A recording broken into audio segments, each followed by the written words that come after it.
We're going to talk about 135-8. This is Lot 5 in your catalog. This is a cracker, Never Again. And as I watch this video here, I'm not sure why this sow's laboring.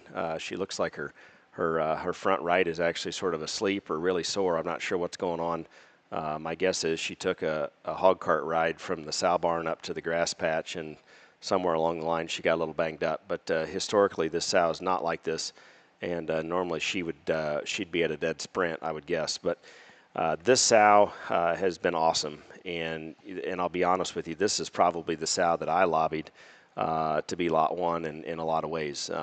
I think you could substantiate that position for this sow, but she dang sure needed to be talked about early and often, and for good reason. She's a cracker again, and the cracker sows for us over the last few years have been nothing short of incredible. Her mother actually came to us via the Fecky acquisition. She was sort of an open gilt that was very, visually impressive that we didn't know anything about.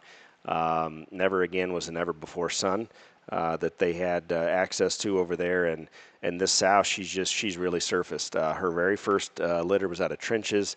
That was a gilt that won the light cross division at the Missouri State Fair for the Murphy family. That sow herself, the Trenches daughter, has been awesome. She's the mother of Nubs, and we'll get to that here later. But Nubs is one of the absolute sons that we turned loose. So that was litter number 1. Litter number 2 was out of Jugs, and one of those bears fed very well in Ohio, and we've got 3 sisters to him that we retained.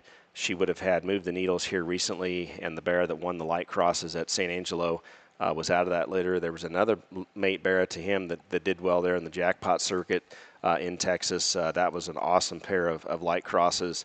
And then this spring, she was bred to Absolute. And the 44s, that was a very fun litter to watch in the nursery. That was a very well-received litter in the spring showcase. Those pigs are on feed. I know they look good. I've heard good things about them, and I think it's just another testament to this sow and her generating power. We've got her bred to modern day, and I know Boots is going to have some thoughts about that in particular because he's seen him.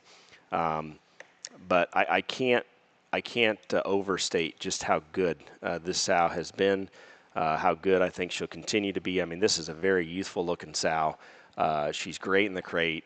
She covers all those bases. She's prolific.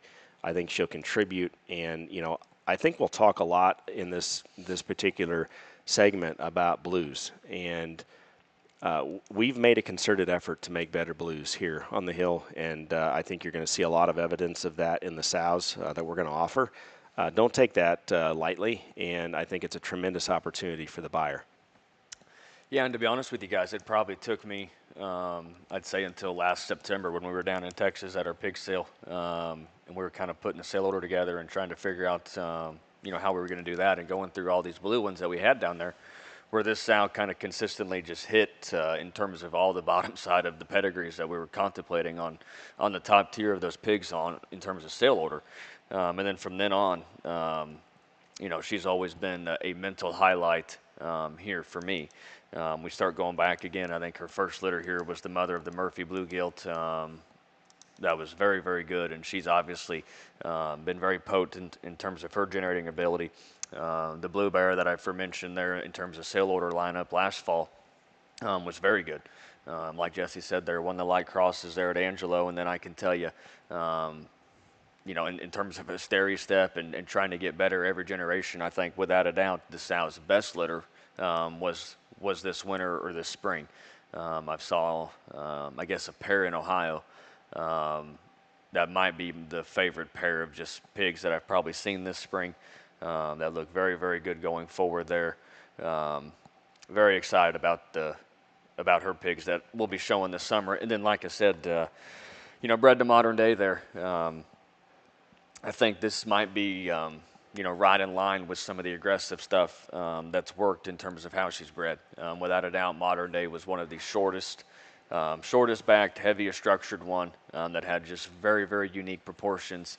And I think just fits this sow so well. This sow is, like Jesse said, normally very comfortable and very fast. I think she's tailor-made for this boar. I think you're going to have a very, very, very big-time litter here. I'd say, color-wise, you get a mix or mostly blue or white here, just kind of regardless. I think this is a big time litter. Blues, whites, doesn't really matter with this sow. They've done a very good job out of her.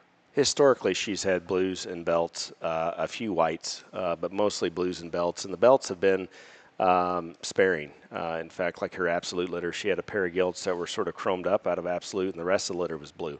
So I think the white here is pretty dominant. I would anticipate more blue than black pigment, and no matter what, I think quality is going to be extremely high. So again, this is 135-8. She's a cracker daughter, bred to modern day, and sells as lot 5.